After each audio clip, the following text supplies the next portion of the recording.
we are recording now. Oh, okay. All right, so this week on the Betterhumanology podcast, Talon and I took to the streets or the track and decided to test out sprinting to see if it could make you a better human. Starting over. We are always trying to become more humane as well. Betterhumanology. No. We don't need to start over. A speeding bullet. I ran until my muscles burned and my veins pumped battery acid. More powerful than a locomotive. An idea is like a virus. Resilient. Highly contagious.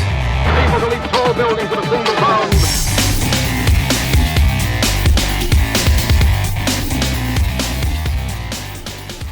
If you love Betterhumanology,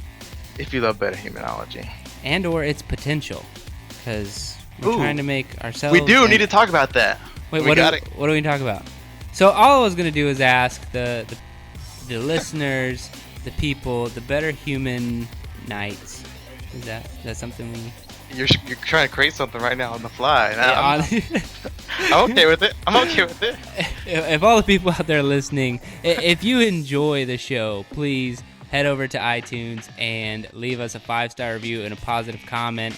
Helps the show out a ton, helps other people find the show. It does a lot of things. It makes a lot of people better. So if you care about trying to get better, and if you care about helping other people try and get better, then help pass us on. And we're going to climb Mount Everest. Oh. You leave us a 5-star review, we'll climb Mount Everest. Whoa. Maybe in a 5-year time frame. Oh my goodness. I don't know. I mean, we're going to aspire to be better humans. All right. 5 stars review. All right, so this episode is brought to you by... betterhumanology.com. Which really just means it's brought to you by you going over to betterhumanology.com and signing up for a membership. Somewhere on that website. There's all kinds of good stuff. All kinds of good stuff. And more stuff on the way. Because Talon is launching a writing section to the website. Yup. It's going to be epic. And we'll provide more details on that. But all you need to know right now, this episode is brought to you by betterhumanology.com. And all that actually means is you head over to betterhumanology.com and support us, and everyone will get better. Great. All right, this week on the Betterhumanology podcast, Talon and I take to the streets or the track and sprint our asses off to see if sprinting can actually make you a better human in a short amount of time. So, that's what we did. That's what I did. Streets for me. You did the streets too? I didn't know if you were on the track or the streets. Yeah, there's a track nearby, but I always choose the streets. I prefer track most of the time, but yeah, I was definitely on the streets. I'm a scenery kind of guy. As am I. So this all stemmed from how amazing sprinting is for you. Obviously, I mean, everyone listening to the podcast probably thinks immediately, yeah, of course sprinting is going to make you better. But what Talon and I kind of wanted to do was a lot of the studies that we referred to for this specific experiment, they were done in 12-week increments, and we wanted to just do 2 weeks and see if we would trend towards better in a shorter amount of time rather than doing a full 12-week sprinting program. One of the programs that we landed on specifically, it was a 12-week sprint program consisting of 8 to 16 200-meter sprints, and they would do those 3 days a week. And then after the program, they found that their body fat and body weight had gone down significantly, and their insulin sensitivity had improved by 100%. And their VO2 max had increased. So apparently sprinting makes you a badass, better human relatively quickly. Sounds like it. I mean, that's kind of what it did for me internally. Internally, what do you mean by that? Well, I mean, we want to get in the results part, but first I kind of want to bring back to the point that... Why are we going to do results up front? Oh, right. This week is results up front. It's results up front week. That way we don't keep you hanging. If you only got 5 seconds to listen to the podcast, you're already done. No, I'm kidding. Oh, yeah. Results up front. Results up front. All right, so for the sprint workout these past 2 weeks, my results for my blood pressure dropped from, on average, about 120 to about 118. So that was pretty good. I mean... Well, I think we should start by saying what we measured. That would be So we measured blood, Oh yeah, blood pressure, heart rate, and weight. and weight. So Correct. let me look at our little checklist real quick. Hold on. So we got the Y. Y. So before we jump into your results, sorry, it's not results up front week.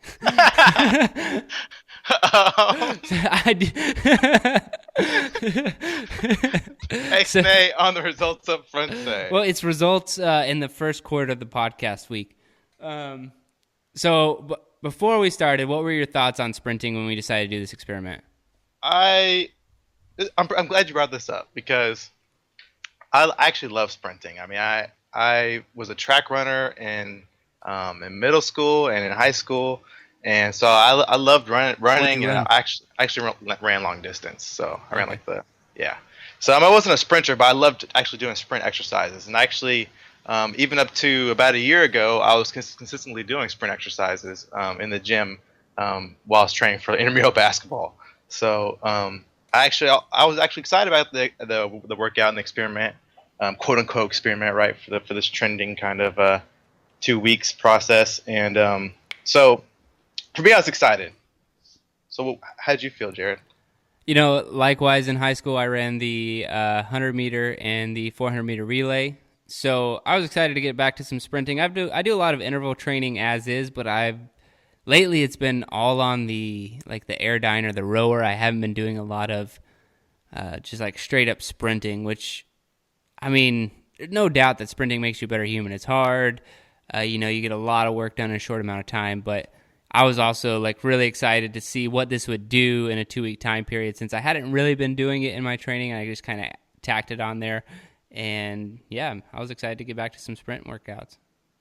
Yeah, I mean, for me as well, like I said, up until about a year ago, because I hadn't really had done a sprint workout or a sprint regimen in a year. So I hadn't really, other than playing basketball, I hadn't sprinted. So for me, it was kind of fun to get back into sprinting. And the stories I'll tell a little later would be kind of funny for anybody that haven't sprinted in a while. I haven't done a sprint, regimen or a 2-week or whatever kind of process we're going to talk about here later, workout in a while. So what was your hypothesis? So I thought that I'd probably lose a pound or two. I thought for sure my blood pressure would probably, I didn't know if I would see much of a difference. I thought I'd probably lose 1 or 2. And actually that's actually about what I got. I got from 120 to 118. But for my heart rate, I thought I would see a drop of about, I don't know. I mean, I figured maybe 5 beats per minute. Maybe I thought that'd be pretty good. Because I had done some research on sprinting, and I figured that it would help me in that area. So that's kind of what I thought it would do for me. What'd you think? I thought that. So when it comes to training for VO2 max, interval training with sprinting is perfect. But I didn't think that it would affect resting heart rate as much because I've always found that that's the hardest thing for me to affect, with my training. Really? I mean, since we were only doing it 2 weeks, I think it's definitely possible. Especially like you said, you did the research, and that's what it would do. But I didn't know if 2 weeks would have any real result. So I thought that it would definitely improve. Maybe make you faster if we were timing, pre 400 meter, post 400 meter, but I didn't know how much if it would have any effect on your health only doing 2 weeks of sprinting. It must be from your intensity of the workouts that you're doing compared to the intensity of the workouts I'm doing, and maybe probably also the amount as well. For me, I haven't sprinted in a year, so for me the results were probably a little bit more, powerful and impactful than the ones that you had. Which is perfect segue into results up front. Oh, results in the first quarter of the show. Oh, yeah, whatever we're calling it now. So let's get the results. We did blood pressure, heart rate, and resting heart rate, and weight. So before and after, and the actual experiment was 3 times a week, 400 meter all-out sprints. How many did we do? We did 3. Oh, we did 4. 4. Me, so a mile of sprinting, 400 meters. Rest. Rest is equal to your work time. So if it took you a minute to run 400 meters, you'd rest a minute and then sprint your ass off 3 times a week for a mile. That's right. And so I want to hear your results. So, first, bottom line up front, I went down in blood pressure and heart rate. My heart rate, I went from about 68 resting heart rate to about 64. So I lost close to what I kind of planned on losing with my heart rate. I thought I'd go down about 5 beats per minute, and so I went down 4. So I thought that was the impactful one for me. And then my blood pressure, I went from 120 to 118 was my average. So not a huge loss there, but the one stat line that was funny for me, because I had kind of a sad week minus a fiance for about 5 days, 5-6 days, while she went out of town for her bachelorette party weekend. But so I wasn't eating the best food that week. So I think my my weight for those 2 weeks actually went up about 10 pounds. But I do fluctuate, about 5 to 7, depending on which day it is, really, because I drink so much water all the time. So I'm sure it was just one of those bad days, and I weighed myself really late at night. It was about 7, 8 o'clock, before I started actually on my, you do your checkup weight and blood pressure and before the 2 weeks started. So I waited then at nighttime, and then I weighed, when I checked on my final numbers at nighttime as well. So, I kind of put myself in a situation where I would weigh a little bit more anyway. So that was the interesting number for me. But otherwise, I saw great results from just starting to do just kind of restarting to do a sprint workout for the first time in a year. So what were your numbers like, Jared? Wait. You threw in a lot of words there. What do you mean? So what do you mean? We had 3 things. So your blood pressure got better. It did. Okay. Your resting heart rate got better. It did. Yes. And so what happened to your weight? It went up. It went up. Okay. 10 pounds. Yes. I try to give you the best explanation with results up front. I feel like you glossed over it just a little bit. No, I try to put it in there, results up front, just so you could hear it, so I don't have to explain it anymore. So, Talon's fiance went out of town. She did. And he treated his body like an amusement park. No. It was just on vacation. Okay, so he treated his body like he's on vacation. I might have had a little more pizza than usual. It wasn't the smartest week of decision making for my meals. No. Okay, so you gained 10 pounds. Got it. 10 pounds, but I fluctuate. Like I said, I fluctuate. You do fluctuate, yeah. There's that disclaimer in there. I drink a lot of water every day. It was probably the water. It had nothing to do with Rachel going out of town for sure. Yeah. Okay, so I'll get to my results. I just want to give you a hard time. So my bottom line up front is, I actually lost a pound. My resting heart rate got better, and my blood pressure got better. Oh yeah? Well, hey, so you got 2 out of 3, I got 3 out of 3, but I don't know if losing weight is a good thing or a bad thing. I don't know. Well, yeah, maybe not. Maybe not for a sprint workout. And right? I only lost like 1.5 pounds. But, Talon and I kind of talked about this before the show. So we're doing an experiment, a 2-week experiment based off of a 12-week experiment. Right. So we're just trying to see, this isn't like a full-on experiment in the lab, and we stated that early on, but this is... It's kind of a mini version. We want to see if it trends in the right direction. And so for both of us, Talon got 67% trending in the right direction, and I got 100% trending in the right direction. So if it's trending in the right direction, we're not going to continue any further. And we don't want to run super long experiments because that'd take up months and months at a time. But so we really just want to see if they're trending. And sprinting seemed like it was working, right? In the short term, I think I had pretty powerful numbers just for the 2 weeks we did it. That's really only 6 sessions that we did it. So, that's for me. I think that shows pretty good value in the sprint workout. How could sprinting not? Awesome? Of course, right? You're just pushing your body to a very tough limit, basically. For a pretty good amount of distance. So let me cover some of the benefits of sprinting, just so everyone knows where. Because who can't sprint? And I will say that half the people listening to this, if they were to sprint right now, may or may not pull a hamstring. Right. Just because if you don't sprint and you jump into a sprint, something bad might happen. Or maybe you have no idea what would happen if you were to sprint at full speed right now. Maybe that scares you a little bit. So sprinting is scary for a lot of people, but it has a ton of good benefits. It can burn body fat. I mean, it's anabolic. It can increase your muscle mass and strength. It's actually even more anabolic in women than it is in men. It makes you better at accessing body fat during other exercises. I mean, the list goes on and on. It's been proven that sprint training is actually more efficient than endurance training. So it's better to do like sprint sessions a couple times a week rather than running or cycling for 5 days a week for an hour. It doesn't take a lot of time, and it's pretty badass because all you gotta do is sprint. So, I mean, that's why I always did it back when I was telling you I was training for intramural basketball. I mean, I did sprint workouts pretty much for 2 or 3 years straight because I really was working night shifts, and so I could go in there and I didn't have a whole lot of time. I could pound out like a 45-minute workout lifting in the weight room, and then I really didn't have much time to get any kind of running at all. So I only had time for a sprint workout, and I would just sprint back and forth in the gym, and that was.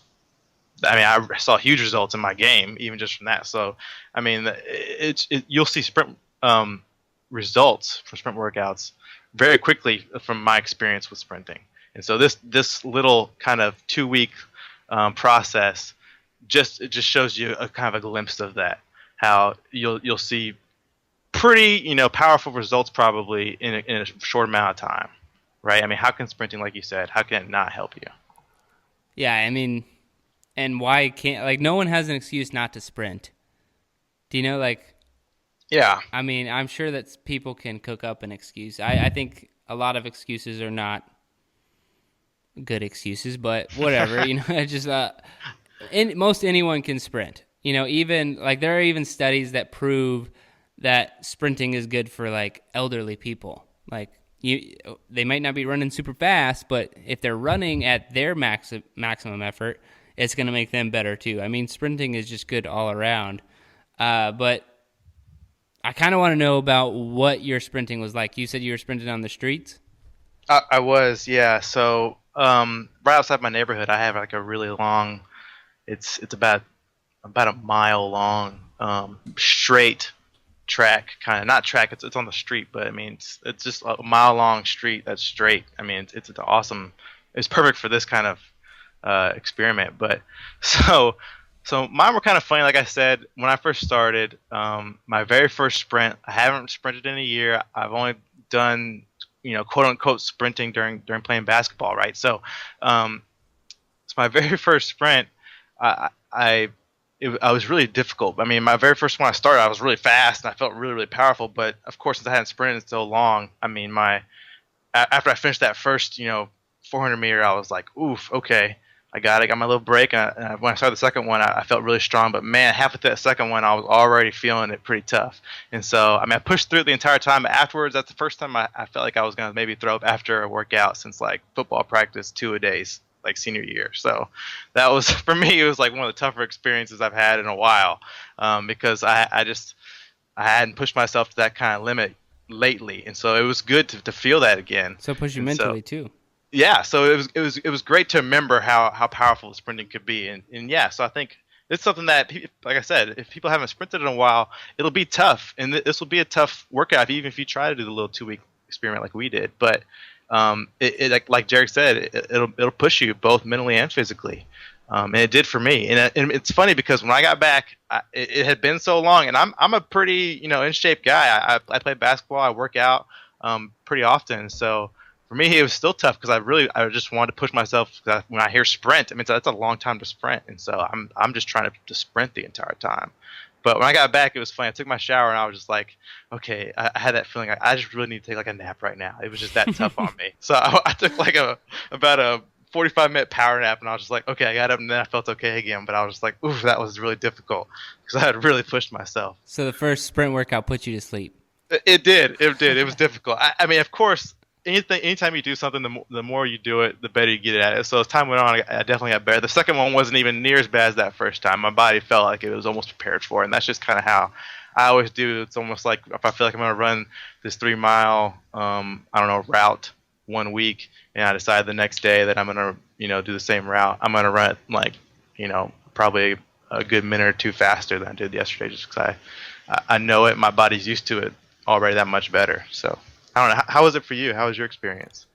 I mean, it was pretty good. So this is a relatively new house for me. The first thing I do when I move into a new house is I map out like what's 400 meters away from my driveway, what's 800 meters away from my driveway, what's a mile route, Yeah. And so I live on a circle. So like, I mean, it's called Circle, like that's my street name, and it is a circle.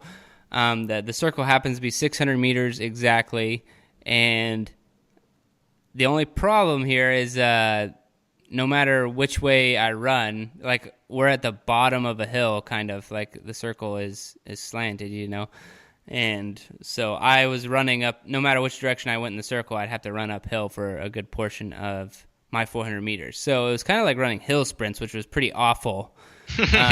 Because it would get increasingly harder, and then kind of towards the peak of the awfulness or the peak of the elevation is where the 400 meters would end. So, oh man, it's kind of like running hill sprints. It wasn't fun. Very similar, and how I explain it to other people is like when these power workouts. You're testing your anaerobic lactate threshold, like how much can you sprint or how fast can you go in these short bursts, and once you lose that, it's gone. Like there's no getting it back until you either take a 45-minute power nap or the next day or whatever. And so I was trying to go max effort on these, and so like I would be having not sprinted 400 meters all out in a while, especially going uphill. After one or two I was just like toast. I was good. And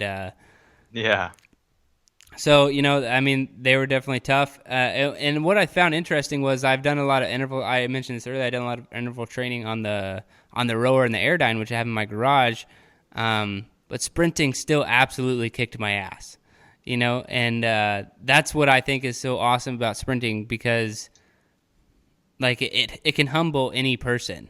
It doesn't matter if you've been training a lot. It doesn't matter.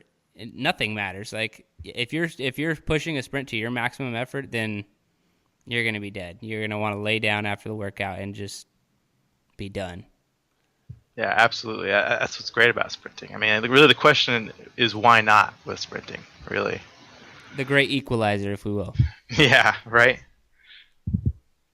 So when I was a PTL in the Air Force, one of the things I would do is take 400 meter sprint was like one of our go-to like benchmarks that I would test as like one of the couple things that I would test for everybody's fitness level. And let me see if I could tell a story, right? So if you time everyone's fitness, or you time everyone's 400, right? And then you start the slowest person first. Okay. So say at 10 people, and say they're all 10 seconds apart in quickness. Right. So you start the first person, they go, and they run. Then 10 seconds later, you start the next person. And obviously, it's not actually 10 seconds. You actually have to do all the math to find out the time and difference between everybody. Right. And so it's kind of like giving that person a handicap. So, but when they're all finished, they should finish the 400 at the exact same time. Does that make sense? Yeah, no, that makes sense. Yeah, so like you handicap everyone out, and that was such an amazing test for everybody, because like the guy who came in first place, who's now starting last, knows he has to, if he's running as fast as he normally would, has to catch the person who started like 40 seconds ago or whatever it is, Yeah. And I mean, it's such an amazing test, and everyone would run faster. The first person would run faster. The last person would run faster, because they're all trying to catch the person. And the first time we tested it was just on their own. Right. So I think it's that's an ingenious idea, I think. Yeah, I mean, we did it with miles, we did it with 400 meters, but it was always just the 400 meters fun because people would literally like throw up after that workout, and it's only one sprint because they'd be so hell bent on catching the person in front of them. So Yep. I don't know why I told that story. Maybe if you have a couple of people that you can get your sprint on with, and that might be a good strategy for really pushing yourself to the maximum limit there. Yeah.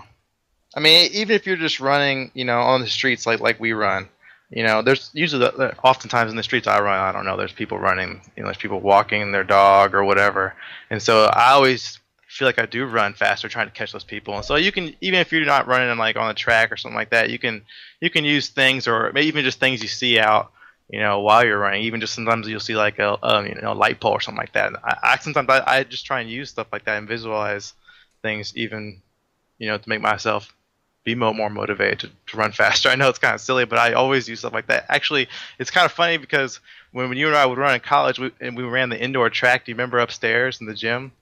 They had 13 laps per mile or something stupid. Yeah, 13 laps. But in the inside, something that really, it's going to sound crazy to you, but they had the kind of like the railing on the inside, because we were running on a circle, and there's railing on the inside so that people don't fall in, because it's upstairs and it's overseen. Yeah, it's like on the second floor over the basketball. Right. Floor, yeah. Right. So, but there's poles like, I don't know, every like probably 6 feet, I don't know, that kind of, were markers to hold up the railing. And I tried to match my stride to that. And that's what I did to run faster. I know it sounds crazy, but like that's what motivated me, was trying to reach my stride to that crazy length every time. And I don't know. For me, I'm just talking about you can use things in your environment to help visualize to go faster. If it's a person running in front of you, or if it's a tree, or if it's a light pole, there's always things that you can help to motivate yourself if you create it for yourself in your own mind. So that reminds me, that brings me back a story I have to tell everyone right now, because what you got? And it's about exactly what you were just talking about. So Talon and I both did ROTC in college. And the part of the physical fitness test for Air Force ROTC is run 1.5 miles.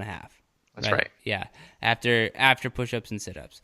Correct. And so the very first, I mean, I've always been a big fitness guy, but I've never been a runner. Like, I hated running. And so the very first fitness test, I wanted to make 100%. And so that's maxing out. That's doing the maximum number of push-ups, which I think at the time was like 62 in a minute. And then also like 55 in a minute for sit-ups. Yeah, and I remember all those numbers like burned into my heart. Yeah, it's like... same here.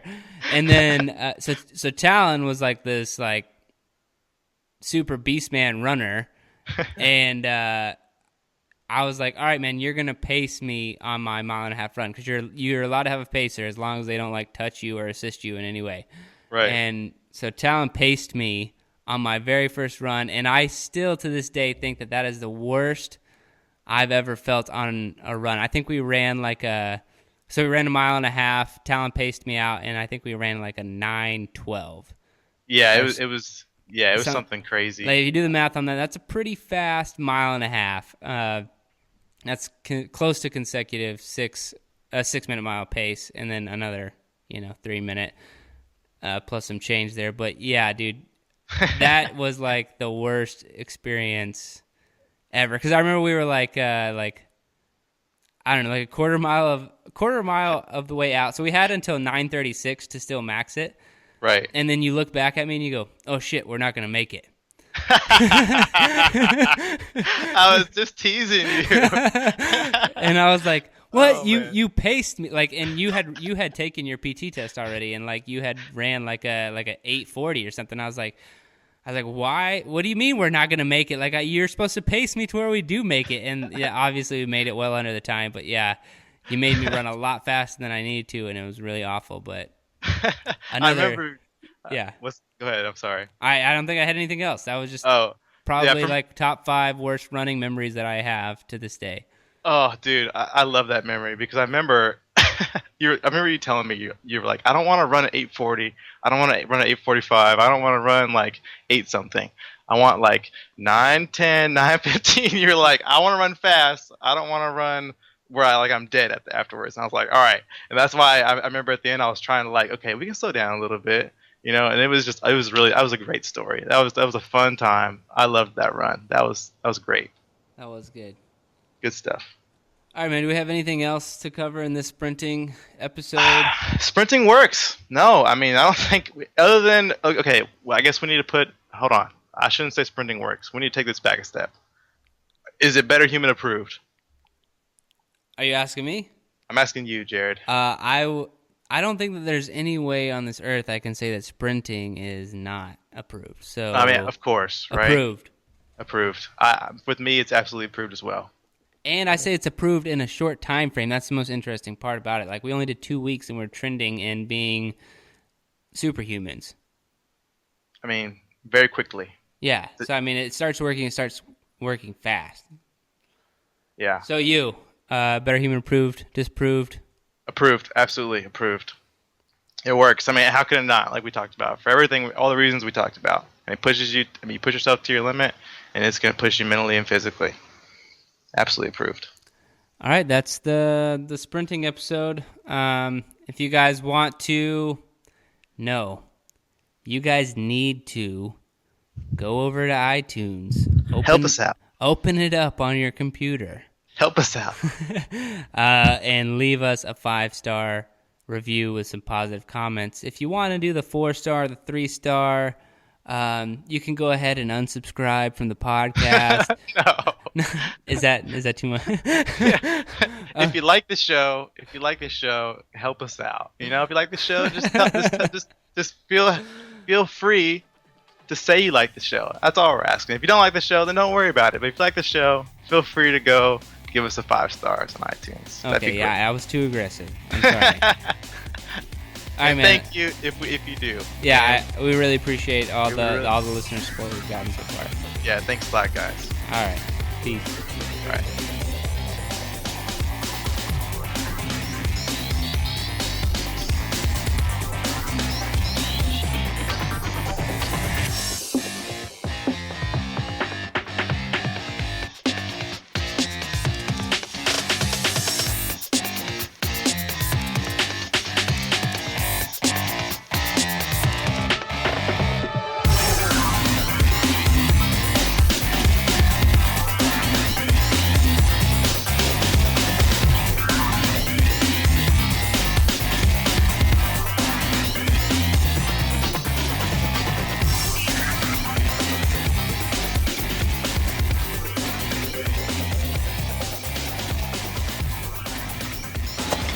Your best. Losers always whine about their best.